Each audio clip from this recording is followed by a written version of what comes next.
L'histoire que je vais vous conter m'a été narrée lors d'une nuit sombre par un chauffeur de taxi. Le ciel menaçant promettait une pluie imminente. Fatigué après une journée de travail éprouvante, j'ai décidé de prendre un taxi pour rentrer chez moi, épargnant ici mes pieds meurtris par la fatigue. Déjà installé dans le véhicule, le chauffeur m'a accueilli avec un sourire chaleureux. Pour ma part épuisé, je n'avais pas l'intention de m'engager dans une conversation. J'ai alors sorti mes écouteurs, prêt à plonger dans ma bulle de tranquillité.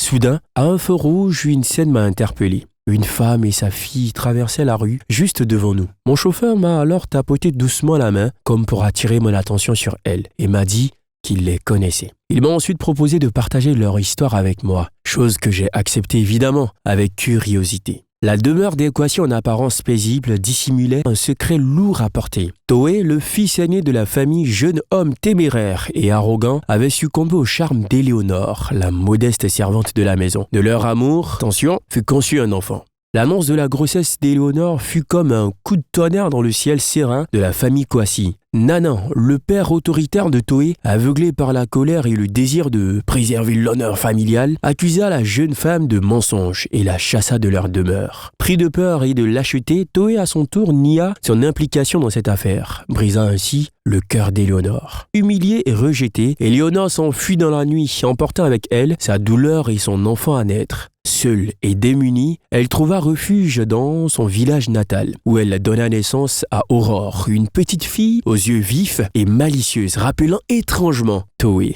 Les années passèrent, Éléonore éleva Aurore avec amour et dévouement, lui cachant soigneusement la vérité sur son père. Mais le destin avait réservé d'autres surprises. Un jour, alors qu'Aurore était devenue une jeune femme, elle et sa mère croisaient par hasard Thomas, le frère cadet de Toé, devenu chauffeur de taxi grâce à l'argent gagné par son frère. La rencontre fortuite entre elle et Thomas bouleversa le cours de leur destin. Thomas, troublé par la ressemblance frappante entre Aurore et Toé, se lança à la poursuite d'Éléonore et de sa fille. Éléonore, prise de panique, prit la fuite avec Aurore et se réfugia dans une maison au double portail, échappant ainsi à Thomas. Rongé par la culpabilité et le remords, Thomas décida de révéler la vérité à Toé. Ce dernier, accablé par le poids de ses actes, sombra dans le désespoir. Il prit enfin conscience de l'immense injustice qu'il avait infligée à Éléonore et à sa fille. Déterminé à réparer ses torts, Toé entreprit une quête de rédemption. Il se rendit auprès d'Éléonore, implora son pardon et lui avouant son amour paternel pour Aurore. Une bataille juridique s'ensuivit entre les deux familles pour la garde d'Aurore, mais l'amour et le bien-être de l'enfant étaient au-dessus de tout. Un accord fut donc trouvé permettant à Aurore de vivre entre les deux maisons, partageant son temps entre son père et sa mère. Au fil du temps, Toé s'affirma comme un père dévoué, comblant Aurore de l'amour dont elle avait toujours manqué. L'affection et la complicité qui se nouaient entre eux furent un véritable boom sur les blessures du passé. Morale, l'amour n'a pas de frontières, ni de classe sociale. Il peut naître dans les circonstances les plus improbables et briser les conventions sociales, mais